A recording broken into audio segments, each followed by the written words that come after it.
Tavo lytinis organas kaip sportinis automobilis, bet tik jei prižiūri tepalus. Erekcija tai nenoras, tai sudėtinga sistema, kuri veikia kaip variklis. Smegenys – užvedimo raktas. Jei nėra signalo, variklis net nepradeda dirbti. Stresas, nerimas, jokio starto. Nervai – laidai, kurie perduoda signalą, bet jei jie pažeisti, jokios reakcijos. Tai yra lėtinės ligos, stuburo problemos, dažna priežastis. Kraujotaka – variklio alyva.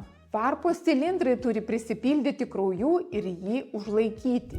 Jei kraujagyslės užsikimšusios, jokių apsukų nebus. Testosteronas – kūro kokybė. Mažai testosterono – mažiau noro, mažesnė reakcija. Bet net ir su aukštų lygių, be geros kraujotakos, nieko nebus. Rytinė erekcija – tavo diagnostinis ekranas. Jei ji dingo, tai ženklas, gal ne partnerį reikia keisti, o tepalus. Tai yra kraujo spaudimą tikrinti, cukrų, širdį, savo sveikatą.